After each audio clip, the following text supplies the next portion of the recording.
Life as We Know It with Tom Walton. A guy came to the front door the other day and wanted to know if I needed grub control.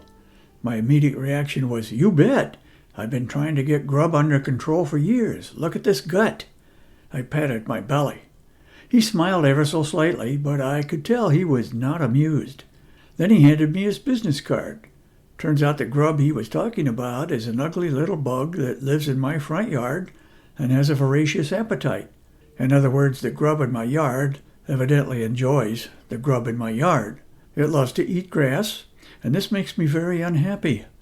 The last thing I want is for my neighbors to walk by and mutter to themselves, "Oh look, Walton's got a grub problem." So I signed up for a lawn treatment that promises to eliminate the little creep. But the experience reminded me that all God's children gotta eat. Not only the ugly little grub, but, well, me. And so I do, to excess, it turns out.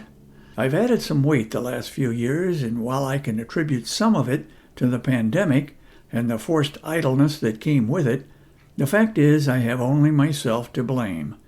One of the joys of retirement is the freedom to come and go where I want and when I want. My schedule is no longer dictated by full-time employment. As a result, I've been coming and going to a lot of restaurants. This habit of dining out not only fills my time, it fills my stomach, and alas, it fills out my waistline. I can point out that eating out, when carefully planned and executed, is not a lot more expensive than eating in. A trip to the grocery store is more expensive than ever. I buy pretty much the same grocery items I've always bought, but my debit card is definitely feeling the strain. What about diets, you ask? A reasonable question, and believe me, I've tried. Maybe if I just took the diet books I own and lifted them over my head, over and over, say 100 repetitions, I could lose a pound or two. But I know what would happen. I'd just head down the street for a self-congratulatory Happy Meal at McDonald's and give it right back. I also gave fasting a shot. I even bought a book called Intermittent Fasting for Dummies. I figured professional help couldn't hurt. I was particularly intrigued by the intermittent part. I can do this, I told myself, especially if I only have to do it intermittently. I should have known better. I feel pretty proud of myself, or at least I did on day one, when I skipped breakfast and lunch.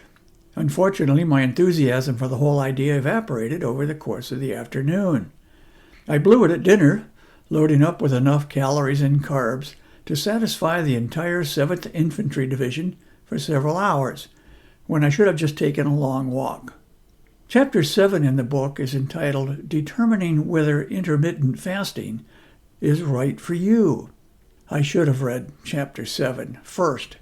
It advises that senior citizens with fluctuating blood sugar levels because of fasting also risk instability and falls. Other potential side effects are dizziness, nausea, and insomnia. Chew on that for a while. I think I'll pass. You know what? I'm hungry. What's for dinner?